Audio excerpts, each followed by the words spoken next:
Okay. Hi dude and welcome to Telugu anime wood. Egg head episode పెట్టి ఒక నెల అయిపోయినట్టుంది కదా.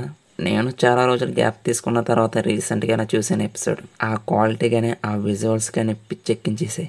నేను ఆ ఎపిసోడ్ అంతా మ్యాక్సిమం కవర్ చేద్దామని చూశాను.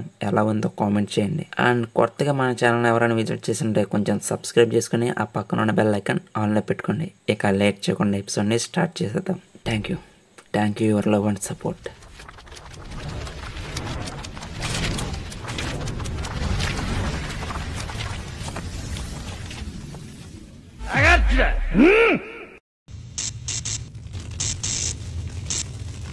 జోరో, నువ్వు అతని డెవిల్ ఫ్రూట్ శక్తిని ఇంతకు ముందు ఎక్కడైనా చూసావా? అవును, కానీ అది చాలా కాలం క్రితం. బార్క్యూ వర్కర్ శరీరాన్ని బ్లేడ్ కింద మార్చుకున్న వ్యక్తిది. అయితే ఆ పొట్టోడు బ్లేడ్ పవర్ను కూడా వాడుతున్నాడు. ఇలాంటివి ఇంకెన్ని చూడాలో ఏంటో. ఇక వెంటనే హెస్ హాకీ జోరో లూఫీ మీదకి వేగంగా అటాక్ చేయడానికి వెళ్తుంది. వెంటనే లూఫీ, జోరో, కాకుని అలాగే లూసీని పట్టుకుని ఆ అటాక్ నుంచి తప్పించుకుంటారు. కానీ హెస్ హాకీ వారిపైకి అలా దాడి చేస్తూనే ఉంటుంది. లూఫీ ఏమో లూసీని పట్టుకుని, జోరో ఏమో కాకుని పట్టుకుని ఆ అటాక్స్ నుంచి తప్పించుకుంటూ ఉంటారు. అలా కొంతసేపటికి హెస్ హాకీ వెనక్కి తగ్గుతుంది. అప్పుడే లూఫీ జోరో దగ్గరకు వస్తాడు. అక్కడే జోరో దగ్గర ఉన్న కాకు లూఫీని, నువ్వు లూసీని ఏం చేసావురా? వాడెందుకు నాతో అని పక్కన బారేసా. ఏంటి? వీళ్ళెలా మాట్లాడుకునే గ్యాప్లోనే ఎస్ హాకీ మాత్రం తన బాడీని అంతా బ్లేడ్స్ కింద మార్చేస్తూ ఉంటుంది. అది వీరు చూస్తూ ఉండగానే వెంటనే వారి మీదకి అటాక్ చేయడానికి వస్తూ ఉంటే జోరో, లూఫీ కాకుని పట్టుకుని ఆ అటాక్స్ నుంచి తప్పించుకుంటూ ఉంటారు. లూఫీ ఏమో వెంటనే ఎస్ హాకీ పైకి తన గమ్ పిస్టల్తో అటాక్ చేస్తాడు. కానీ అది మిస్ అవుతుంది. ఇటు చూడు రోరోనవ, మమ్మల్ని రక్షించడానికి ఇబ్బంది పడుతున్నారు కదరా. మేము మీ గ్యాంగ్లో జాయిన్ అవుతాం. మీరు చేయాల్సింది ఏమీ లేదు, మమ్మల్ని విడిపించడమే. నేను అలా చేయనని నీకు ముందే చెప్పాను కదా, నోరు మూసుకోరా. మేము మా పనిని చేసుకొనివ్వు.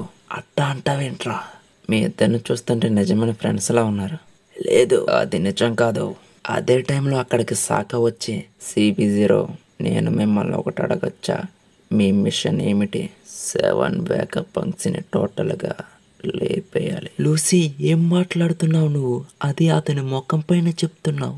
అయితే మీకు ద్రోహం చేసిన స్ట్రెస్ని ఏం చేయాలనుకుంటున్నారు? అదొకటి ఉంది కదా, ఆమె ఇది చేసిన దానికి అనుభవిస్తుంది. అయ్యో దేవుడా, ఇక్కడ నన్ను బతకనిచ్చిలా లేడే. ఇదే టైంలో నామి క్యూ అని కేక వేస్తే అది విన్న లూఫీ నామి అంటే మెట్లు పై భాగం నుండి అరుపులు వస్తున్నాయి. అందరూ బాగానే ఉన్నారనుకుంటున్నాను. ఇది చాలా తీవ్రమైనది. ఇప్పుడు నీకేమైందిరా? నామి ఏదో అపాయంలో ఉంది. వచ్చేస్తున్నానే నామి గుంట. ఇక జింబే ఆగమన్నా సాంజిని ఆగకుండా వెళ్ళిపోతూ ఉంటాడు. ఇదంతా సెకండ్ ఫ్లోర్ బిల్డింగ్ బిలో జరుగుతూ ఉంటుంది. ఇప్పుడు థర్డ్ ఫ్లోర్ బిల్డింగ్ ఏలో నామి బ్రోక్ ఎడిషన్ ఉన్న కాడ పిల్ల జింబే వీరిని వేసేయడానికి ముందుకు వస్తూ ఉంటాడు. నామి బ్రోక్ ఏమో ఎడిషన్ ని, ఎలా సెరాఫేమ్ ని ఆపాలరా పొట్టోడా, ఈ ప్రపంచంలో కల్లా అత్యంత జీనియస్ నువ్వే కదా, దీన్ని నువ్వే ఎలాగైనా ఆపాలి అని ధైర్యం చెప్తూ ఉంటారు. ఎడిషన్ ఏమో ఓకే నన్ను ఆలోచించుకునేవ్వండి, ఇప్పుడు ఏం చేయాలో అర్థం కావడం లేదే అలా అంటూ తన బుర్రని పట్టుకుంటూ ఉంటే అదే టైంలో ఎస్ జింబే వీరపైకి దాడి చేయడానికి రెడీ అవుతూ ఉంటాడు. ఇక అది చూసిన ఎడిషన్, ఇప్పుడు నాకేం చేయాలో గుర్తుకొచ్చింది, ఇంకా వెనక్కి తిరిగి చూడకుండా పరిగెత్తండి. అయినా మన పిల్ల జింబే వదులుతాడా ఏంటి? వెంటనే తన పవర్ను ఉపయోగించి భూమిలోంచి వెళ్తూ వాళ్ళని వెంబడిస్తూ ఉంటాడు. కంట్రోల్ రూమ్ లో చూసుకుంటే జోరో, నామే భయపడుతున్నట్టు ఉంది. ల్యాబ్లో 2 కంటే ఎక్కువే ఉన్నాయి. మరొక వైపు థర్డ్ ఫ్లోర్ బిల్డింగ్ సిలో ఎస్ స్నేక్, సెరాఫిమ్, లలిత్, ఓసఫ్, ఫ్రాంకీని వెంబడిస్తూ ఉంటుంది. ఈ నలుగురు వల్ల ఉరుకులు పరుగులు. అలాగే ఈ 7 వేగ పంకుల్ని మనమే కాపాడాలి. ఇంకా ఎంతమందో తెలియదు. జోరో ఇలా చెబుతున్న సమయంలోనే ఎస్ బేర్ సెరాఫిమ్ తన స్పిరిట్ బాల్ ని బయటికి తీస్తుంది. అది చూసిన కాకు, ఒరే ప్లీజ్ రా, ఈ హ్యాండ్ కప్స్ ని తీసేయండి అని బతిమాలుకుంటూ ఉంటే జోరో, నోరు మూసుకొని ఉండరా రే, నీకు మనక్షాక్షే లేదారా? ఇక చివరికి లూఫీ సాకానే కప్స్ యొక్క కీస్ని ఇమ్మని అడిగితే సాక, ఇది ఇక మీ తీర్పుకే వదిలేస్తున్నానని కప్స్ యొక్క కేసుని లూఫీకి ఇచ్చేస్తాడు. పోతూ పోతూ ఏది ఏమైనప్పటికీ స్టెల్లాని కాపాడమని లూఫీని రిక్వెస్ట్ చేసుకుంటాడు. దానికి లూఫీ కూడా ఇక నేను చూసుకుంటానని చెప్పడంతో లూఫీ లూసీ కాకుకి హ్యాండ్ కప్స్ విప్పేసిన తర్వాత తన ఫ్రెండ్స్ అయిన వేగాపంక్స్ ని ఏమీ చేయకూడదని, ఒకవేళ ఏమైనా చేయాలనుకుంటే తనను ఓడించిన తర్వాతే వాళ్ళని ముట్టుకోవాలని చెప్పడంతో కాకు ఏమో ఇలాంటి రచ్చగొట్టే పని పెట్టుకోవద్దని లూఫీనంటే లూసీ అది ఖచ్చితంగా జరగదు, ఎందుకంటే నేను చంపాలనుకున్న మొదటి వ్యక్తివి నువ్వే స్ట్రా హెడ్, మరియు నువ్వు చచ్చినప్పుడు నీతో పాటు నీ ఫ్రెండ్స్ని కూడా తోడు పంపిస్తాను. ఆ మాటకి లూఫీ కూడా సరే అంటాడు. అప్పుడే ఎస్బేర్ సెరాఫిమ్ వారి పైకి స్పిరిట్ బాల్ ను వదులుతుంది. ఇక దాంతో కంట్రోల్ రూమ్ పై భాగం మొత్తం ఎగిరిపోతుంది. లూఫీ ఏమో తన గేర్ 4ని యాక్టివ్ చేస్తాడు. లూసీ ఏమో తన టైగర్ ఫామ్ లోకి మారతాడు. వీళ్ళిద్దరి టార్గెట్ ఎస్బేర్ సెరాఫిమ్, అలాగే జోరో మరియు కాకు టార్గెట్ ఎస్ హాకీ. నా దారికి అడ్డు రాకపోతే మంచిది. నువ్వు ఏం ఆలోచిస్తున్నావో నేను కూడా అదే ఆలోచిస్తున్నాను. జోరో తన 3 swords ని, కాకు తన టెంపెస్ట్ కిక్ వైట్ థండర్ ని ఉపయోగించి ఎస్ హాకీ పైకి అటాక్ చేస్తారు. లూఫీ తన కాంగ్ గన్ ని, లూసీ తన 6 గన్ పిస్టల్స్ ని ఉపయోగించి ఎస్ బేర్ మీదకి అటాక్ చేస్తారు. ఆ అటాక్స్ కి ఎస్ హాకీ మరియు ఎస్ బేర్ గోడలు గుద్దుకుని అలా పోతూనే ఉంటారు. ఇక స్క్రీన్ షిఫ్ట్ చేస్తే ఈ దేవి కొత్త ప్రపంచంలోది. ఇది చిన్న ఓడరేవు వద్ద ఉన్న బార్. చిప్స్కెట్ చిప్స్కెట్ చిప్స్కెట్, నేను మంచి దిక్కులో ఉన్నాను, నన్ను తీసుకెళ్తారా లేదా మీ తదుపరి పర్యటనకి? లేదు, నేను గాయపడతానని భయపడను.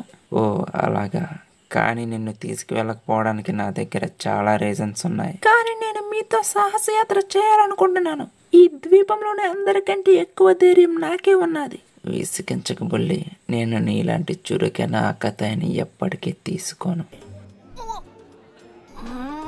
ఆ బారులో పనిచేస్తున్న ఆవిడేమో కెప్టెన్ ఇంకా ఇబ్బంది పెట్టగానే ఆ చిన్నపిల్లకి చెబుతుంటే, లేదు, నేను అతన్ని ఆరాధిస్తున్నాను, నేను నా శరీరంపై కూడా పనిచేస్తున్నాను, నేను మీ ఉత్తమ సిబ్బందిని అవుతానని ఖచ్చితంగా అనుకుంటున్నాను. మీరు దీని గురించి చింతిస్తున్నారా?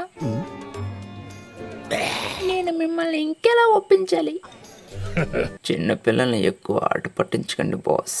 హే, పిల్లల గంభీరతను ఎగతాళి చేయవద్దు, వారి కొన్ని పిచ్చి పనులు చేయవచ్చు అంతే. వారి స్ఫూర్తిని మనం ఎగతాళి చేయలేం. కొన్నిసార్లు ఈ అబ్బాయిలే ప్రపంచాన్ని ఆశ్చర్యపరిచే పనులు కూడా చేస్తారు. హే, ఏదైనా చెప్పు, నువ్వు నన్ను బాధ పెట్టకు. చూడు, నువ్వు చులకనగా ఉన్నావు. ఓ లేదు, నువ్వు అట్టా మాట్లాడకు. వీళ్ళెలా సరదాగా మాట్లాడుకునే టైంలోనే అప్పుడే ఆ బార్కి ఒకడు వచ్చి మన మీదకి ఒక తలకమాసినోడు అటాక్ చేయడానికి వస్తున్నాడు బాస్. ఎవడ్రా తలకమాసినోడు? వాడిలో అంత వేడుందా? మన కుర్రోళ్ళంతా అక్కడే గొడవ పడుతున్నారు. వాడి కోపం చూస్తుంటే 2 కళ్ళు సరిపోవడం లేదు. ఇప్పుడు ఏం చేయమంటారు? అది ఒక యుద్ధంగా మారవచ్చు కూడా. ఇప్పుడు ఇది మంచి సమయమో లేదో చెడు సమయమో నాకు తెలీదు. మేము బయలుదేరబోతున్నాము. మేము మాట్లాడుకుంటూ వెళ్తాము. కానీ నేను కొంతమంది పాత స్నేహితులను కలిశాను. మరొకరు చనిపోయారని మేమిద్దరం అనుకున్నా దానిని ఆపలేము. మన శత్రువు కోపంగా ఉన్నాడని నేను ఖచ్చితంగా అనుకుంటున్నాను. అలాగని మీరు అలా అనుకోలేరు. అతను ఎవరికి కోపం తెప్పిస్తున్నాడని మీరు అనుకుంటున్నారు. అప్పుడే పాస్ట్లో కిటీ యొక్క చేయిని కట్టైనట్టు చూపిస్తారు. ఇక్కడేమో సేక్స్ అందరినీ బయలుదేరదాం పదండి అంటాడు. మనం ఆ తలతెక్కలోడితో ఫైట్ చేద్దామంటావా బాస్? ఇది యుద్ధమా సేక్స్? నేను ఈ ద్వీపాన్ని యుద్ధభూమిగా మార్చను. నేను ఇక్కడ పెద్ద నష్టం కలిగించకూడదని అనుకుంటున్నాను. అప్పుడే మన ఓడా సెన్సై ఇది యోధులు గర్వించదగిన ఎల్బఫ్ అని రివీల్ చేస్తాడు.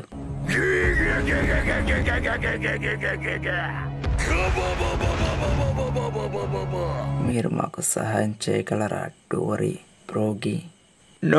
No problem bro. మీరు వారితో పోరాడబోతున్నారా ఎర్రటి జుట్టు గలవాడా? హే, అతనిలో ముందుగా ఒక విషయాన్ని తనిఖీ చేయండి. ఇక కిడ్ సముద్రంలో అటాక్స్ చేస్తూనే ఉంటాడు. హే కెప్టెన్ కిడ్, దేని గురించి ఇదంతా? ఇది అతనినే అడగండి. అతను నిజంగా ఇప్పుడు నాతో పోరాడాలని అనుకుంటున్నాడా? అయితే అతను రోడ్డు ఫోనోగ్లిఫ్ని వదిలి వెళ్ళిపోవాలనుకుంటున్నాడా?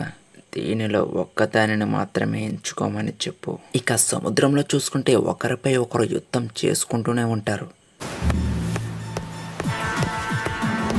ఒడ్డున కనిపించే కొన్ని ఓడలు మానవ నరకానికి బాధించే మూర్ఖులని స్పష్టంగా తెలుస్తుంది. చక్రవర్తి రెడ్ హెయిర్ గ్రూప్ కింద పనిచేస్తున్న సముద్రపు దొంగలు వాళ్ళు. ఇక ఎల్బెఫ్ లో చూసుకుంటే షేక్స్ ఐలాండ్ ను వదిలి వేటకు వెళుతూ ఉంటాడు.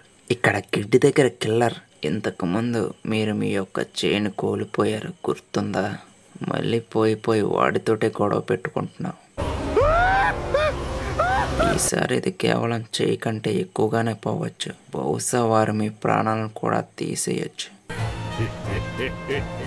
అది నేను ఓడిపోతేనే కదా, చూసుకుందాం.